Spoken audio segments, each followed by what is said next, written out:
Hello student, स्वागत है आप सब लोगों का हमारे यूट्यूब चैनल में। आज के इस वीडियो में हम आपसे बात करने वाले हैं खंडशः समाकलन की। कक्षा 12 मैथ्स समाकलन जो एक्सरसाइज 7.6 से शुरुआत होती है। खंडशः समाकलन जैसे अवकलन में दो पद यदि गुणन के रूप में हो तो पहला पद गुणे दूसरे का डिफरेंशिएशन प्लस दूसरा गुणे पहले का डिफरेंशिएशन, इस तरीके से हम उसको हल कर सकते हैं। ठीक उसी प्रकार समाकलन में भी हम खंडशः समाकलन करते हैं। समाकलन में भी हम खंडशः समाकलन करते हैं। खंडशः समाकलन क्या है? खंडशः समाकलन दो पदों का गुणन है। खंडशः समाकलन जो है वो दो पदों का गुणन। माना दो पद दिए गए हैं u और v, इनको समाकलित करना है u इंटू v। इन दोनों पदों को हमको समाकलित करना है, या फिर इस तरीके से लिख दें पहला इंटू दूसरा। ध्यान समझिएगा इस फार्मूले को, पहला गुणे दूसरा। तो क्या होता है? पहला पद गुणे इंटीग्रेशन ऑफ दूसरा पद। ठीक, पहला पद dx, पहला गुणे दूसरे का इंटीग्रेशन माइनस होल इंटीग्रेशन पहले का डिफरेंशिएशन, फिर इंटीग्रेशन ऑफ दूसरा dx का होल इंटीग्रेशन। ध्यान से समझिएगा इस फार्मूले को, पहला इंटू दूसरा dx, तो पहला गुणे दूसरे का समाकलन माइनस d बाई dx, पहले पद का डिफरेंशिएशन और फिर दूसरे पद का समाकलन, फिर जो आएगा उसको समाकलित करना है। u इंटू वी के रूप में भी देख लीजिए, बहुत ध्यान से समझिएगा इस फार्मूले को। u इंटू वी के रूप में दिया, मान लिया दिया u इंटू वी dx, तो यहां पर क्या हो जाएगा? पहला गुणे दूसरे पद का इंटीग्रेशन समाकलन माइनस होल इंटीग्रेशन, पूरे का इंटीग्रेशन। उस इंटीग्रेशन के अंदर d बाई डी एक्स किसका? पहले पद का, u का डिफरेंशिएशन, फिर v का इंटीग्रेशन, फिर जो आएगा बचेगा, इन दोनों को सॉल्व करके जो आएगा उसका भी हमको अवकलन करना है। एक बार फिर से समझ लीजिए, integration of u into V D X is equal to u, फिर पहला मतलब पहला u है, ये पहला पद, ये दूसरा, u इंटू वी का समाकलन माइनस डी होल समाकलन, चलिए d बाई डी एक्स का u का अवकलन, फिर v का समाकलन, फिर जो आएगा उसका होल समाकलन करना है। ठीक, ये खंडशः समाकलन हुआ आपका। यह आपका जो है वो खंडशः समाकलन। और खंडशः समाकलन में क्या है? खंडशः समाकलन में और अवकलन में यदि दो पद होते थे तो किसी भी पद को हम पहला मान लेते थे। मान लिया x tan x दिया है, उसका डिफरेंशिएशन करना है, तो चाहे x को पहला मान ले या tan x को पहला मान ले, किसी को भी हम पहला दूसरा मान लेते थे। लेकिन समाकलन में जो आपका खंडशः समाकलन है, इसमें ये कंडीशन लागू नहीं होती है। इसमें आप नियमानुसार मानेंगे। मान लिया एक इनवर्स फंक्शन दिया है, दूसरा लाग का फंक्शन दिया है, या फिर एक बीजगणितीय फलन दिया है, दूसरा कोई ट्रिग्नोमेट्रिक फंक्शन दिया है, तो इसमें जो नियम लगाते हैं वो बहुत ध्यान समझ लीजिए। नियम आइलेट, एक होता है ILATE, आइलेट। आई का मतलब होता है इनवर्स फंक्शन। अब आइलेट पहले पूरे नाम बता दे, फिर यूज कैसे करते हैं वो हम बताते हैं। आई का मतलब इनवर्स, जैसे दिया है tan इनवर्स, और इसी तरीके से इनवर्स फंक्शन अगर दिया है तो वो। एल का मतलब लागार्थमिक, लाग वाले लाग एक्स, इस तरीके के। ए का मतलब अलजेब्रिक, जैसे X square plus N X plus इस तरीके का। टी का मतलब ट्रिग्नोमेट्रिक फंक्शन tan एक्स और 2 cos एक्स। ई का मतलब एक्सपेंसिव, जैसे ई की पावर एक्स, इस तरीके से। पहले आईलेट का फुल फॉर्म समझिए आप। आई का मतलब होता है इनवर्स फंक्शन, जैसे लिख दिया गया tan इनवर्स ई की पावर -1 ई इनवर्स।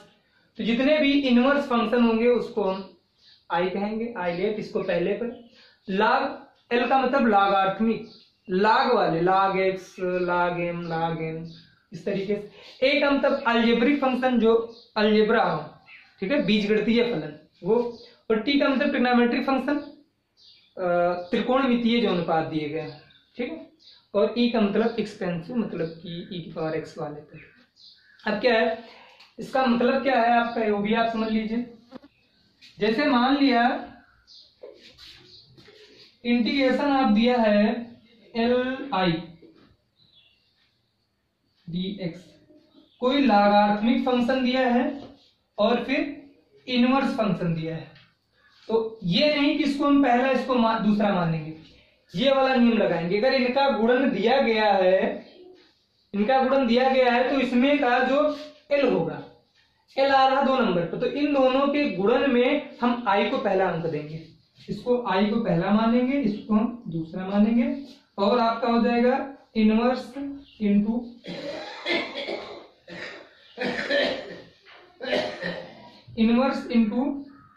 एल का डीएक्स लॉगरिथमिक फंक्शन का, minus whole integration inverse function जो है उसका डिफरेंशिएशन, फिर इंटीग्रेशन ऑफ लॉगरिथमिक फंक्शन का होल इंटीग्रेशन।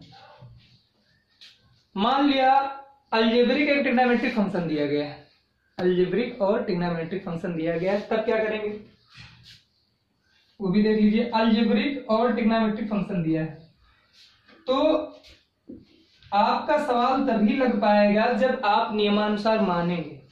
अगर पहला दूसरा पद मानने में आपने गलती कर दी तब आपका सवाल नहीं लग पाएगा, ठीक।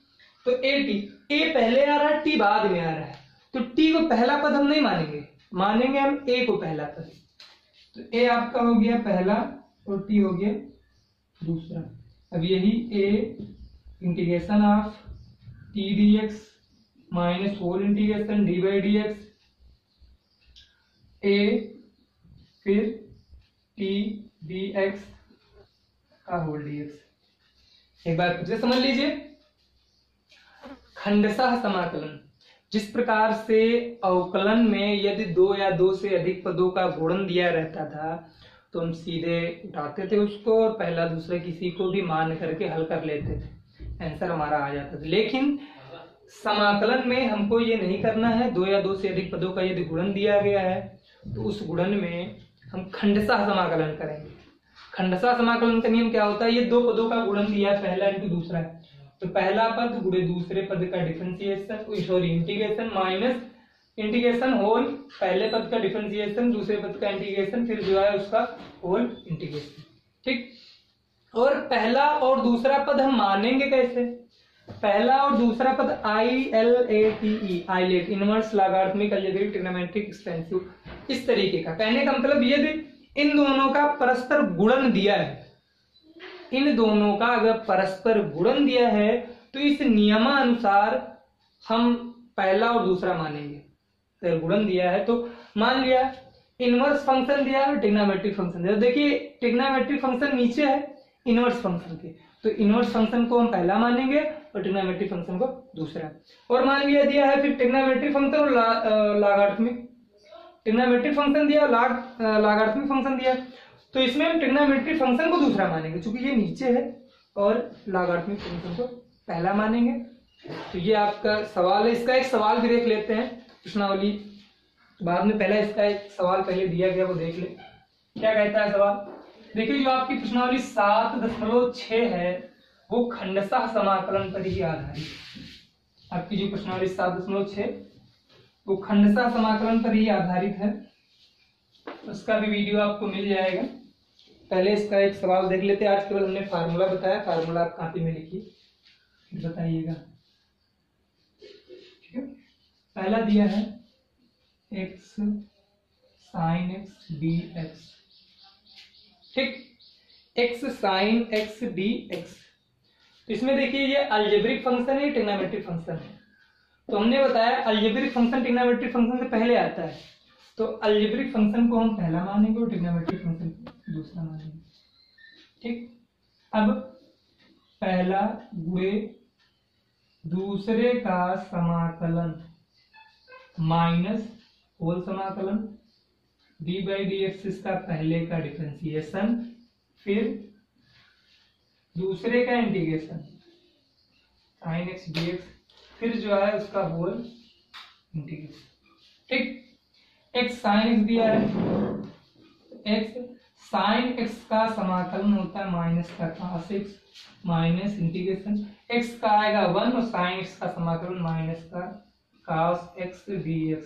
ये माइनस माइनस आपका हो जाएगा प्लस, तो ये माइनस का x cos x प्लस का cos x dx, और cos x का समाकलन होता है sin x, cos x plus का sin x, ठीक, प्लस का c।